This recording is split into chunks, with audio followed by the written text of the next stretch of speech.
Welcome back to the second part of our discussion of World War I. Well, we left off in the first part that the U.S. had entered the war. Now let's turn to Russia. Russia, you'll remember, was an empire when the war started, and the Tsar was leading Russia. So in 1917, Russia experienced the well-known Bolshevik Revolution, in which the communists seized power. Lenin was the leader of the revolution at this time, and he seized power from a provisional government that had been set up after the Tsar Nicholas had abdicated. So the provisional government ended and Lenin seized control. And the government that Lenin set up with the Bolsheviks was a totalitarian state. All political parties were banned. All religions were eliminated because Karl Marx believed that religion was the opiate of the masses, as he called it. There were no civil liberties as we know them: freedom of press, freedom of worship, and all opposition party leaders were either killed or sent to prisons, often in Siberia. Well, there was a reaction to this, and the civil war between the so-called White Russians, the non-communists, and the Red Russians ensued. President Wilson sent around 20,000 US soldiers to assist the anti-communist Russians, but this effort failed, and Lenin then consolidated control.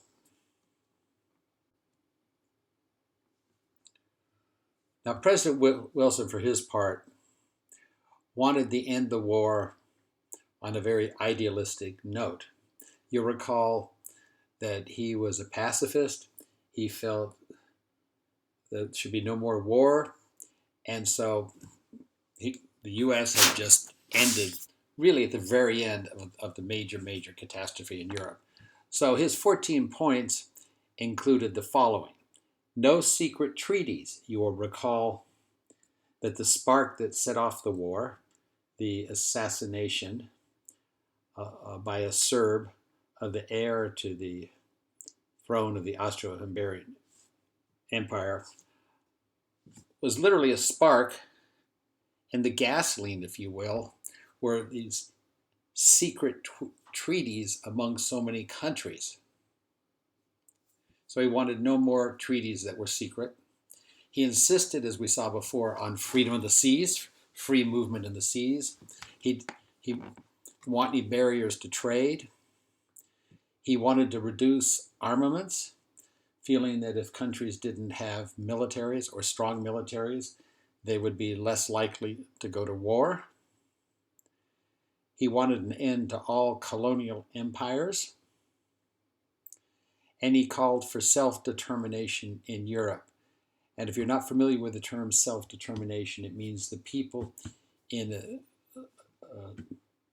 designated area, territory, or country, if there's already country there, they have the right to determine their leaders, their government, and their future. He also wanted to set up a new nation of Poland, carved out of Germany, or the Austro-Hungarian Empire. He also, and I put this in red because this was very important for him, he felt the way to prevent further wars was to create what he called the League of Nations, which was actually set up. This was, if you will, a predecessor to the United Nations, which was set up after World War II, and we'll talk about the United Nations there. But he felt if nations could get together, countries could talk about their concerns, they'd be able to work it out. He assumed, wrongly, unfortunately, that other people around the world, other leaders, were like him and wanted no more wars. Now, Germany surrendered based on a military defeat, and asked for peace based on Woodrow Wilson's 14 points. Britain and France refused. You recall they had suffered the vast majority of casualties in the war. They didn't want any freedom of the seas, absolute freedom of the seas. And they also demanded that Germany pay massive reparations for all the damages of the war. Particularly in France, there was massive damage. At the same time, Russia, under Lenin, decided to surrender to Germany. Now, Lenin did this because he wanted to focus on the internal enemies, the White Russians, in the Russian Civil War. And to do so, to free up his soldiers from fighting with Germany, Lenin accepted a very, very humiliating peace agreement with Germany. As a result of the peace agreement with Russia, Germany was able to shift troops to the Western Front and fight France, Britain, and the US and other allies. Now, the war ends with a huge, huge cost. We just look at the number of people killed. We'll look first at the United States. 53,000 were killed in combat. An additional 63,000 died of diseases. Now, in all American wars up through World War I, more soldiers died of disease than actual combat, bullets or bombs from the enemy. That will change, as we'll see later, in World War II, largely because of the development of antibiotics. Now, so we have 53,000 Americans died. Germany had 2 million deaths. France, 1.4 million. Britain, 700,000. And Russia, 1.7 million. After the war, there was massive economic location, so many deaths in the major European powers, which were Germany, France, Britain, that the US now became the dominant power in the world. It had already become the dominant, most important industrial economic power about 20 years before, around 1900. But now it had the largest military, the largest amount of diplomatic influence, and of course, its economy.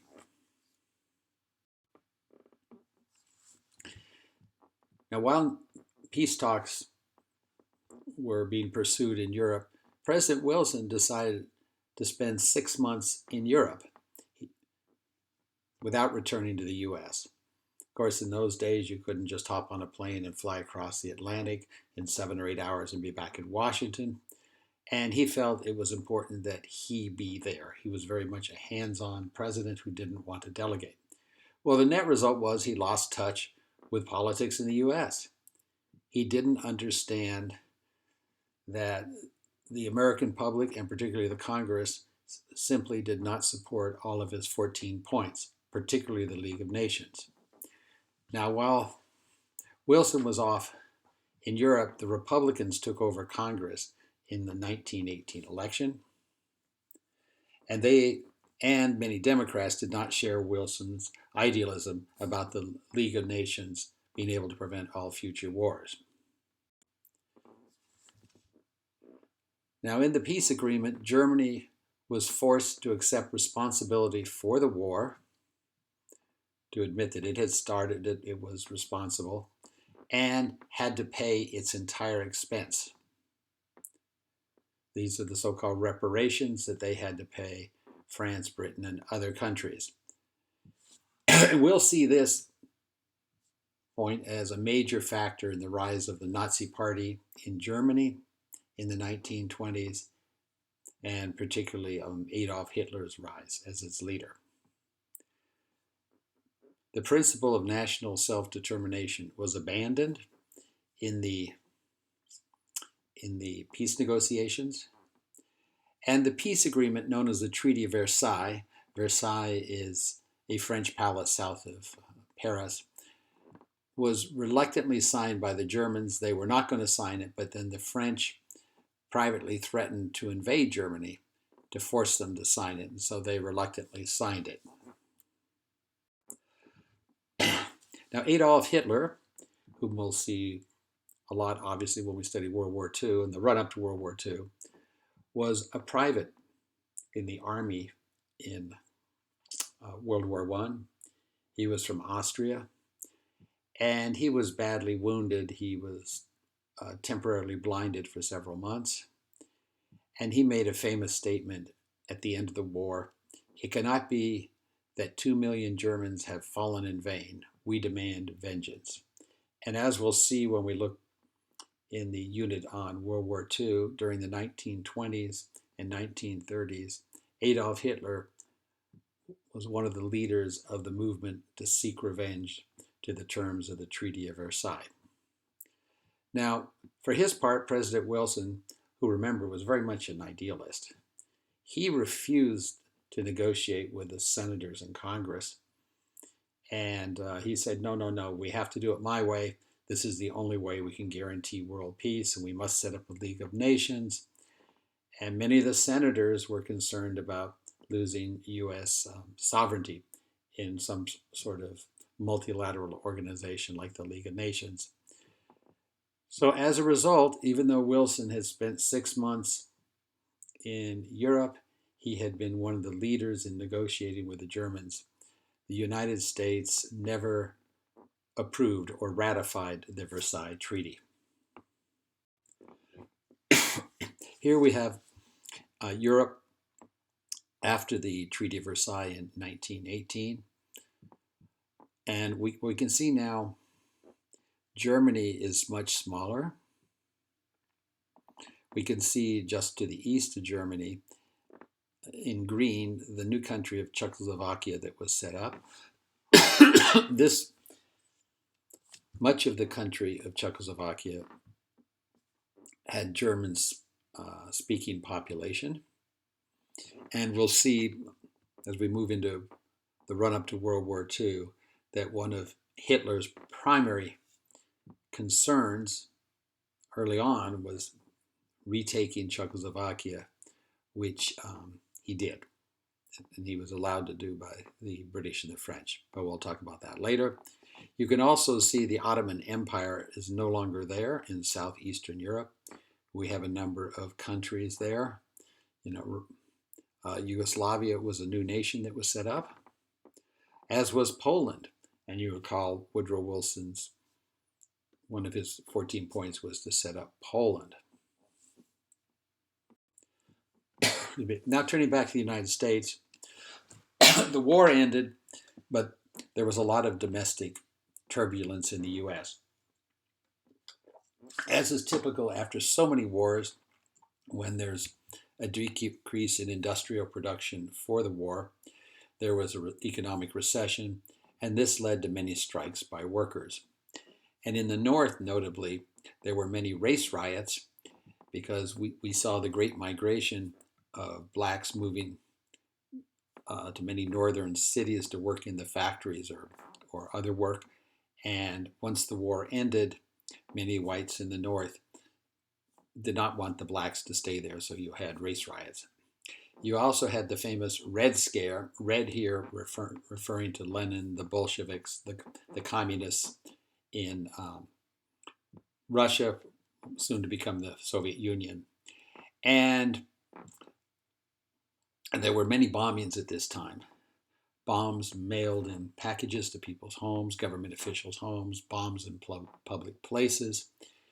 And some of those bombs were placed, there's no question, by Bolsheviks who come over from Europe, and they wanted to spread terror. Other bombs, it's not quite sure where they came from. But what this led to was a great fear of a communist revolution in the United States. And there was a real crackdown on anyone who was suspected. And unfortunately, people were sometimes jailed without due process of law.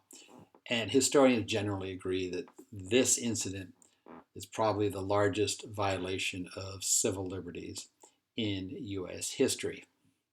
And in a sense, this is the beginning of the Cold War. The Cold War, of course, usually refers to the period after World War II until 1990. But here we have, fear of the communist revolution after seeing what had happened to the non-communists in Russia. You also had many, many soldiers returning. Many had come from small towns, farms. And after being in Paris or, France, they didn't want to go back to their small farm, particularly when they went to Paris and they went there on leave. And so a good number of them did not return to the family farm or the family business in a small town and tried to make their fortunes in large cities. And there's a famous song at the time, how, Ya means you, how are you going to keep them down on the farm after they've seen Paris? Paris here means Paris. So in other words, how are you going to keep your kids down on the farm when they're in Paris? And here we see, this is the cover for the record, the music record of the song. And we see a father reading a letter from his son, who you can see in the background. His son is there having a great time in Paris.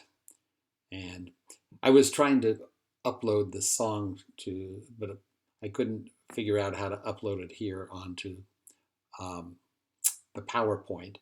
But if you Google it, how you're going to keep them down on the farm, listen to it for 20 or 30 seconds. It's a quite entertaining song to listen to. Now, what's the legacy of World War I? In this course, I'm not going to go into great detail on the military history of the wars, whether it's World War I, World War II, Vietnam. I touch on it, and they're fascinating subjects. We just don't have time in this course. But what it did, first and foremost, is it destroyed what was considered old Europe as the center of civilized Western culture. A lot of people said, well, how can this is not civilization, this is barbaric. Massive casualties using machine guns, flamethrowers, landmines, poison gas. And the Germans, and then the Austrians also, and remember Adolf Hitler's Austrian, they believed that they were the victims of a very harsh peace process, and they wanted revenge. And again, we'll see more about that as we move along. World War I also allowed the Bolshevik Revolution to take place in Russia. The Tsar abdicated, provisional government was set up, and Lenin took over. And this led, of course, to the Soviet Union, the USSR, the Union of Soviet Socialist Republics, and Soviet communism. Now, Britain and France particularly lost almost an entire generation of young men. It's absolutely amazing if you travel, particularly through France and small villages today. They'll have monuments throughout France with the names of the men who were killed in World War I and World War II. And, you can see many, many more were killed in World War I. And the countries were exhausted is the only word. They were tired of fighting. They'd lost so many people who died. And remember, many, many more were injured badly wounded. People came back without an arm or a leg. They came back paralyzed. They came back blind because some of the poisonous gases would blind people permanently, or they'd come back badly burned, and they certainly didn't have the plastic surgery then that we have now. So it's both France and Britain were totally, utterly exhausted. There was a great economic cost to both countries. And this is really important to keep in mind because when we start looking at World War II and the origin of World War II, we'll find when Adolf Hitler wanted to retake part of Czechoslovakia and expand the size of the German territory, Britain and France agreed. And they agreed in the famous Munich Agreement that we'll see later. And it wasn't, some characterized this, well, they were cowards and they were just giving in to Hitler. But in my personal view, they were just, less than 20 years before, they were engaged in trench warfare, and everybody who was alive remembered what had happened. So, events in history have serious consequences, and this is one of them. Now, turning to the U.S., you'll recall that the U.S. tradition in foreign policy was isolationism in regard to European affairs. George Washington, in his famous farewell address, had warned of entangling alliances, and by that he meant getting involved in Europe's internal affairs. Well, now we have the United States, for the first time as an independent country, becoming actively involved in a major conflict between European powers in Europe. So its traditional isolationism in Europe is gone. The US is now by far the world's most dominant power. Economically, there was no fighting on US territory. In fact, before the US entered the war, US industry greatly increased its production to provide material to Britain and to France. And we have the beginning now of what's known as the American century. Thank you very much.